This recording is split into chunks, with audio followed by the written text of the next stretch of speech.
எரேமியா அதிகாரம் 32. யூதாவின் அரசன் செதேக்கியாவினுடைய ஆட்சியின் 10ஆம் ஆண்டில், அதாவது நேபுகத்நேசரது ஆட்சியின் 18ஆம் ஆண்டில், ஆண்டவரிடம் இருந்து எரேமியாவுக்கு வாக்கு அருளப்பட்டது. அப்பொழுது பாபிலோனிய மன்னனுடைய படை எருசலேமை முற்றுகையிட்டு கொண்டிருந்தது. இறைவாக்கினர் எரேமியாவோ யூதா அரசனது அரண்மனையில் இருந்த காவல் கூடத்தில் அடைத்து வைக்கப்பட்டிருந்தார். யூதா அரசன் செதேக்கியா எரேமியாவை பார்த்து, ஆண்டவர் கூறுவது இதுவே: இந்நகரை பாபிலோனிய மன்னனுடைய கையில் ஒப்புவிக்கிறேன். அவனும் அதை கைப்பற்றிக் கொள்வான். யூதாவின் அரசன் செதேக்கியா கல்தேயரின் கைக்கு தப்ப மாட்டான். மாறாக அவன் பாபிலோனிய மன்னனிடம் கையளிக்கப்படுவது உறுதி. செதேக்கியா அவனோடு நேருக்கு நேர் பேசுவான். அவனை முகத்துக்கு முகம் பார்ப்பான். அவன் செதேக்கியாவை பாபிலோனுக்கு இழுத்து செல்வான். நான் அவனை சந்திக்கும் வரையில் அவன் அங்கேயே இருப்பான் என்கிறார் ஆண்டவர். மேலும் கல்தேயருக்கு எதிராக நீங்கள் போரிட்டாலும் வெற்றி பெற மாட்டீர்கள் என்று நீ இறைவாக்கு உரைத்தது ஏன் என்று சொல்லி அவரை சிறைப்படுத்தினான். அப்பொழுது எரேமியா கூறியது: ஆண்டவரின் வாக்கு எனக்கு அருளப்பட்டது.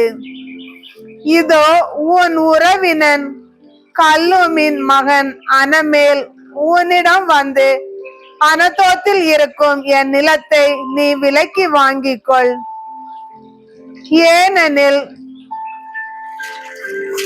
அதை வாங்கி மீட்பது உனது உரிமை ஆகும் என உன்னை வேண்டுவான்.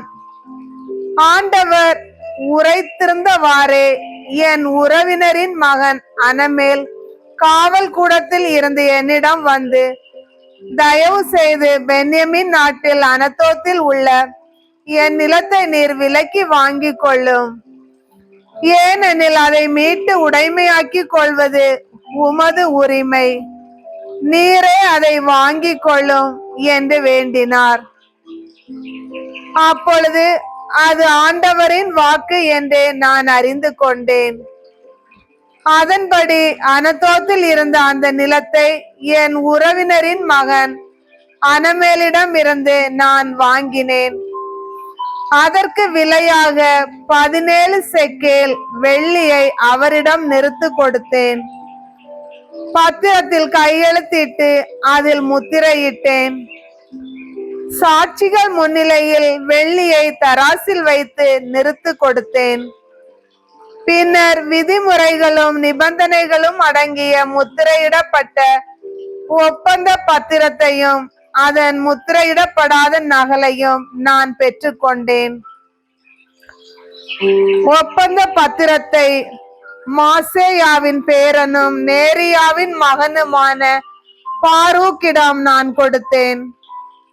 என் உறவினரின் மகன் அனமேல் முன்னிலையிலும் பத்திரத்தில் கையொப்பமிட்டிருந்த சாட்சிகள் முன்னிலையிலும் காவல் கூடத்தில் உட்கார்ந்திருந்த யூதர் அனைவருடைய முன்னிலையிலும் நான் அதை கொடுத்தேன்.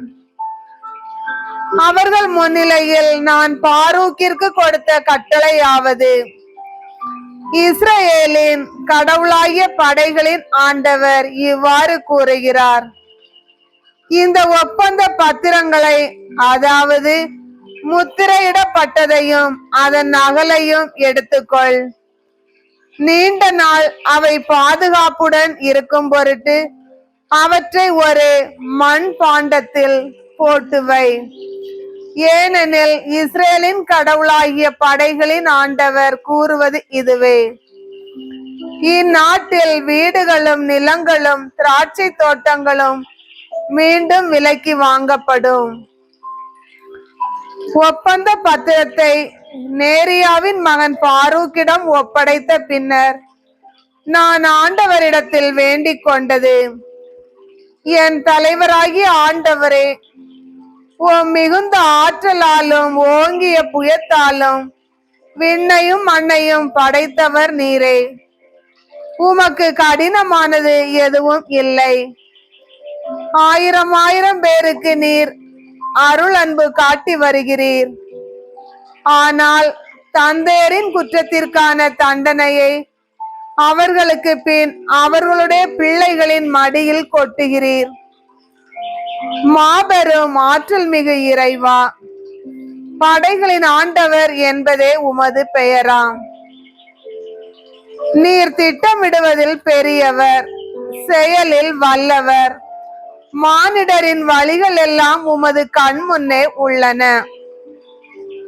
எனவே அவரவருடைய வழிகளுக்கும் செயல்களின் விளைவுகளுக்கும் ஏற்றவாறு நீர் கைமாறு அளிக்கிறீர். நீர் எகிப்து நாட்டில் செய்த அடையாளங்களையும் வியத்தகு செயல்களையும் இஸ்ரேலிலும் மற்ற எல்லா மக்களினத்தார் நடுவிலும் இன்று வரை தொடர்ந்து புரிந்து வருகிறீர்.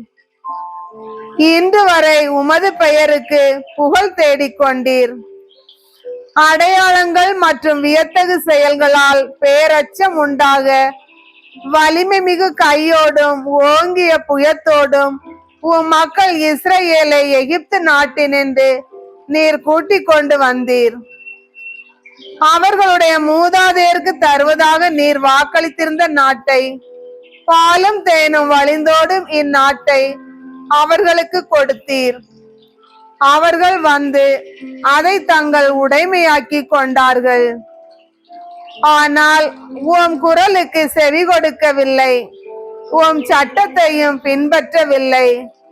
நீர் கட்டளையிட்டிருந்த எதையுமே செய்யவில்லை. ஆதலால் இத்தீங்கு அனைத்தும் அவர்களுக்கு நேரிட செய்தீர். இதோ நகரை கைப்பற்றும் பொருட்டு முற்றுகை தளங்கள் எழுகின்றன. வாள், பஞ்சம், கொள்ளை நோய் காரணமாக நகரை எதிர்த்து போரிடும் கல்தேயர் அதை கைப்பற்றுவர். நீர் சொன்னது எல்லாம் இப்பொழுது நடந்தேறி விட்டதை நீரே காண்கிறீர்.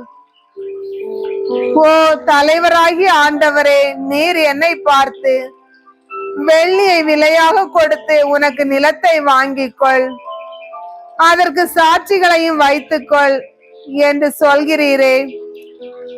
ஆனால் நகர் கல்தேயரின் கையில் ஏற்கனவே வீழ்ந்து விட்டதே. பின்னர் ஆண்டவரின் வாக்கு எரேமியாவுக்கு அருளப்பட்டது. நானே ஆண்டவர், எல்லா மக்களுக்கும் கடவுள் நானே. அப்படி இருக்க எனக்கு கடினமானது எதுவும் உண்டோ? ஆதலால் ஆண்டவர் இவ்வாறு கூறுகிறார், கல்தேரிடமும் பாபிலோனிய மன்னன் நேபுகத்நேசரிடமும் இந்நகரை நான் கையளிப்பேன். அவனும் அதை கைப்பற்றி கொள்வான். இந்நகரை எதிர்த்து போரிடும் கல்தேயர் அதன் உள்ளே புகுந்து அதற்கு தீ வைப்பர். அதனோடு வீடுகளையும் தீக்கிரையாக்குவர். ஏனெனில் அந்த வீடுகளின் மேல் தளங்களில்தான் மக்கள் பாகாலுக்கு தூபம் காட்டினார்கள், வேற்று தெய்வங்களுக்கு நீர்ம படையல்களை படைத்தார்கள்.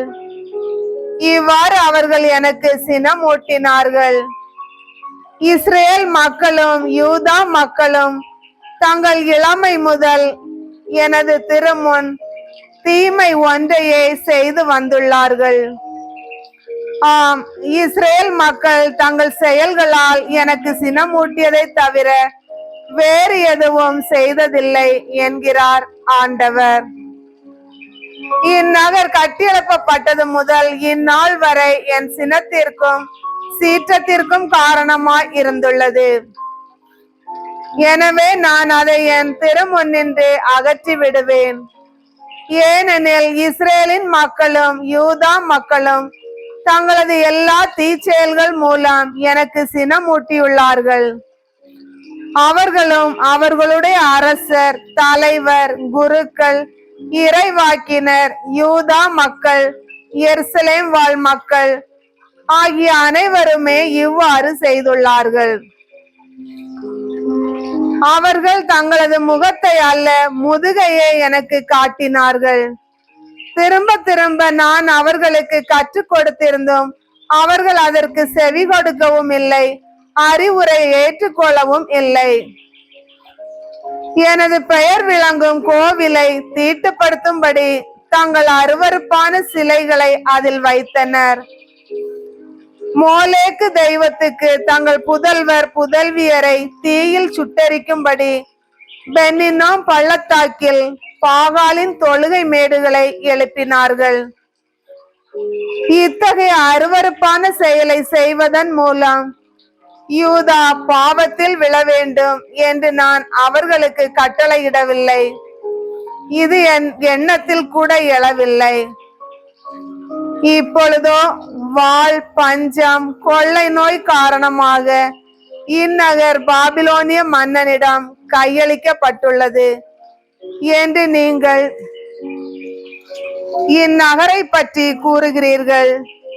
ஆனால் இஸ்ரேலின் கடவுளாகிய ஆண்டவர் அதை குறித்து கூறுவது இதுவே: இதோ என் சினத்திலும் சீற்றத்திலும் வெஞ்சினத்திலும் நான் அவர்களை துரத்தி அடித்துள்ள எல்லா நாடுகளின் என்றும் அவர்களை கூட்டி சேர்ப்பேன்.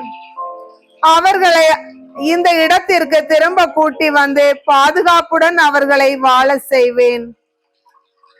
அவர்கள் என் மக்களாய் இருப்பார்கள், நான் அவர்கள் கடவுளாய் இருப்பேன். ஒரே இதயத்தையும் ஒரே நெறிமுறையையும் நான் அவர்களுக்கு கொடுப்பேன். இதனால் அவர்கள் தங்கள் நலனையும் தங்களுக்கு பின் தங்கள் பிள்ளைகளின் நலனையும் கருதி என்னாலும் எனக்கு அஞ்சி நடப்பார்கள். நான் அவர்களோடு என்றும் நிலைத்திருக்கும் உடன்படிக்கை ஒன்றை செய்து கொள்வேன். எனவே அவர்களுக்கு நன்மை செய்ய நான் தவற மாட்டேன். என்னை பற்றி அச்சத்தை அவர்களது இதயத்தில் பதிய வைப்பேன். இதனால் அவர்கள் என்னை விட்டு விலகி செல்ல மாட்டார்கள். அவர்களுக்கு நன்மை புரிவதில் நான் மகிழ்ச்சி அடைவேன். என் முழு இதயத்தோடும் முழு உள்ளத்தோடும் அவர்களை நான் இந்நாட்டில் உறுதியாக நிலைநாட்டுவேன். ஏனெனில் ஆண்டவர் இவ்வாறு கூறுகிறார்: இத்தகைய பெரும் தீங்கு அனைத்தையும் இம்மக்கள் மீது வர செய்தது போலவே நான் அவர்களுக்கு அறிவித்திருக்கும் எல்லா நலன்களையும் அவர்களுக்கு வழங்குவேன்.